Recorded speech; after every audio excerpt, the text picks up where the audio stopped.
Pia mimi niko poa. Welcome back to my YouTube channel. Brenda Murerwa kama kawaida. It's amazing. It's awesome to be here with you again, guys. Nawapenda. I love the support that you're giving me. Continue subscribing to my YouTube channel. Continue liking. Continue sharing. Yani share to everyone. Continue commenting. Niambieni mnataka nini next time. Just tell me, what do you want me to bring for you next time. But, kawaida ni hashtag we reject. Hashtag, saizi hashtag ni kureject. Anyways, today we are talking about how maandamano is affecting youths mentally. Because what we are seeing outside there, it's really, really traumatizing. But before I move on, today we will be having our guest. She's a youth, by the way. She'll be telling us how this protest or maandamano, as everyone is talking about, it's affecting them as youths in mentally, because we know that people are getting traumatized outside there by everything that is happening. So karibu sana. Thank you very much. So you can introduce yourself, tell us who you are as a citizen, how do you feel, how are the things going on. But first and foremost, introduce yourself. Tell us where we can find you in the social media handles, because we know Gen Z and the social media handles, they are besties. Yeah. Okay. Yeah. Well, I have a very long name, but I use my preference name. Yeah. Yuvin Shikuku. All social media platforms, Yuvin Mukwana. I don't really use pet names and all that. Yeah. So yeah, or unique Yuvin. It depends with whichever Wow, you're wow. searching. To my audiences, you can hear she has a very nice name. By the way, Gen Zs, wenu walikuwa wali, by the way, No, all Gen Zs have amazing names. Exactly. Yeah. Someone waited to Rufosa. I never saw that coming. Why? But And you're born in the 21st. But now see what when walizaliwa the other years, Yeah. the other Gen Zs, it makes sense. But if you are born in the 21st century, having that kind of a name is a wacha nisiseme hivyo, it's among the few people who are given unique names. Anyway. Oh yeah, sorry. You know, your name is your identity. If you're not proud of it, I don't know, nini takuintroduce. Yeah, Taku true. unasema messy girl, whatever. I don't know. People are different, but me, I feel like I do prefer using my name to introduce myself anytime. So, tutakupata wapi kwenye mitandao? As I've said, I use my official name. In all social zote, media handles. Zote. Instagram, Twitter I don't use Yuvin, but I'm not even active like hivyo sana. So maybe just wanna confirm msichana nakaa aje, yeah, you will see me there, but yeah, not really actively, but yeah, it's just Yuvin Mkwana, of which hata ukitype Yuvin, there's no other Yuvin, it's just me. Wow, that's nice. You know, one thing I've realized among us youths, currently we are not using the so-called, yani unajitafutia jina, a quote name that it's fancy. We have started identifying ourselves as who we are. That is our identity. Even in our IDs, that is who we are. That is our identity. Si vile ulikuwa unapata mtu amejita tu eti Messi because alikuwa anapenda the footballer called Messi. Currently we are associating ourselves with our names. We are proud. We are building our brand the way we are. So moving on, we have a lot of questions to ask. First and foremost, I would want to ask you, how do you view this protest going on, maandamano? Yeah. At first, I still do feel the urge and the need to go to the streets and all that.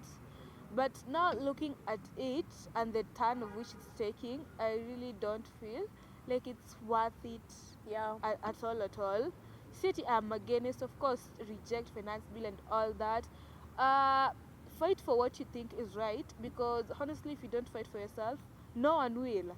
Yeah, and as it says, man for himself, God for us all. Yeah. So okay, it's kind of productive, it's good, but kama iya leo like the kind of distraction, honestly I don't think that is Gen Z. For someone mwenye amehold maandamano the past 1 week with zero violence until ile siku yenye finance bill ilipitishwa and we saw a little violence, but for someone who has been peaceful for the previous times, I don't think it's the same.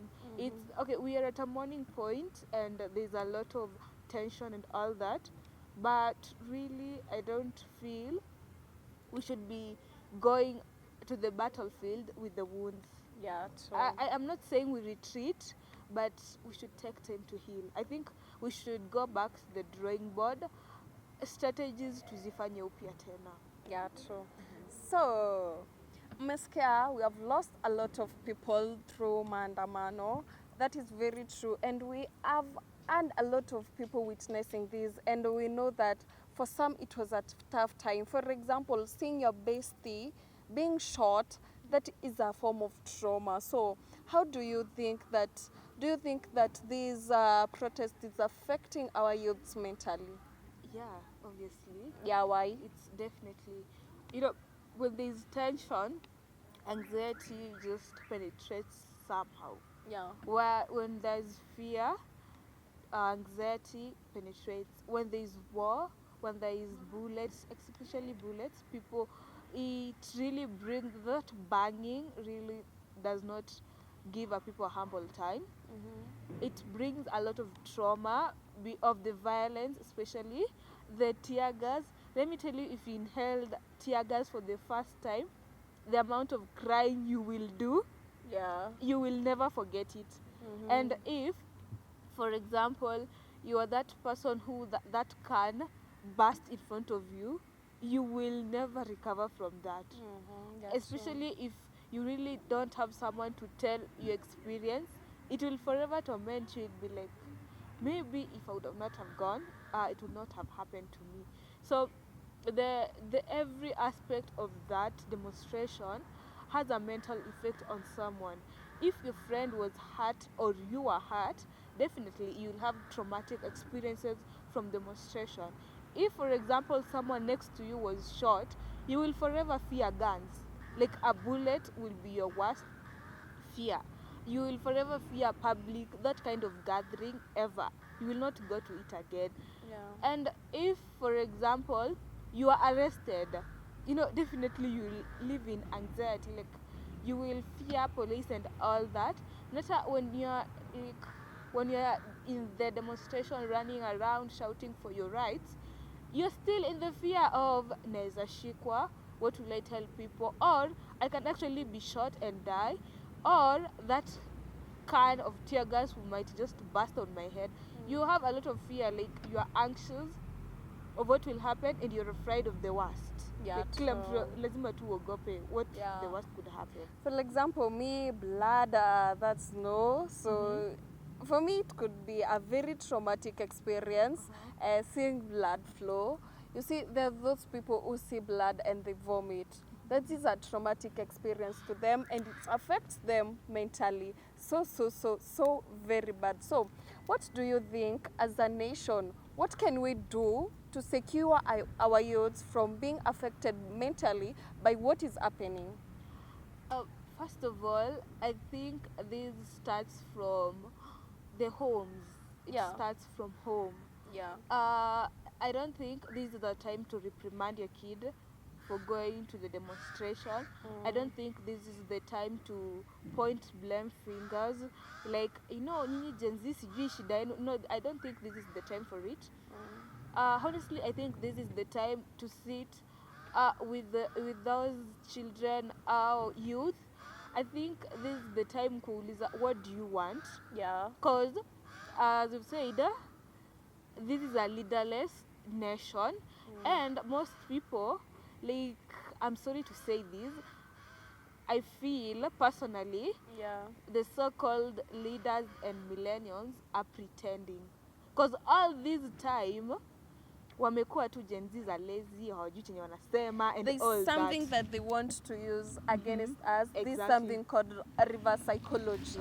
That is what they are basically trying to do. Because ever since personally, mimi ever since I realized that difference ya Gen Z na millennials have always criticized Gen Zs. Yeah, true. Like all of a sudden, out of nowhere, boom, Gen Zs are the favorite. It's something to be like, okay, I don't have trust. Sarcastic. Yeah, maybe I have trust issues, but really, okay. So I think because personally, I'll speak for many, that leader thing is not working. So they might, the only way can actually work ni, you see, like every word has an MCA, Ama? Yeah. I think, yeah, if they want to pass a message, of which that is very relevant because people have lost trust in And the leaders. Yeah. So Yeah. I don't know. The only thing that can be done is encourage an open conversation among the Gen Z. Yeah, true. Mtu akitoka maandamano, you don't know the worst that has happened to that person. And remember, this group is that you cannot say telling them not to go to maandamano is a way of helping them. No, this is the group that what you tell them to do, not to do, is what they are triggered to do. So I think by telling them not to go to maandamano, it's not the right way of approaching the situation. So let's find the right way of approaching the situation and let's help them, talk to them. If your child gets out of the protest na kuja kwako, mpigie simu, umuulize, ask them, how was the day, how was the protest, how do you feel, what happened? At least this will give them the platform to talk it out, and by talking it out they will not have those occurrences. They are keeping on remembering what they saw, because I also saw Generation Alpha in the protest, which scared me a lot because these guys are children. Are very young. Yeah. As much as tunasema Generation Alpha are small and all that, but if wamefika hiyo point ya understand something is wrong, yeah, I think hata hao wache waende juu. In the history of Kenya, kuna time the Gen Z pia, that primary school yenye walinyang'anywa land, they took it upon themselves kwenda hiyo demonstration. Yeah. And so many of them were hurt actually. Yeah. And from that, kuna wale they had traumatic experiences that they never healed. I think that is basically on how the school handled after, post the protest. But if kuna wale wali recover, I think that is basically how they were treated after. Because if kama ulienda your protest at that very young age, primary school, the oldest you can be is 13. Yeah, true. Literally. Sasa kama mtu ako 13 hata haja develop brain vizuri. So kama mtu mzazi wake ama the guardian, the person around encouraged a positive conversation, they healed very fast. But if the parent did not even talk about it at all, that child, chances are bado inamtraumatize at some point. Ako like, wow, I cannot believe I was really fighting for our school field. Unapata hata huyo mtu wako anacheza any of those ball games, but because of that your pressure your field yetu anarudi home with a very traumatic experience. Okay, so to conclude, I'll just say take care of yourself mentally, because as much as you might think you're okay, somehow whatever you went through has affected you. Unaweza kuwa hauja realize, but the people around you will see it. So just take good care of yourself, and if you're going back, beba maji, niliambiwa you should take Colgate na mask, and make sure your location is on so that watu wako around you can locate you.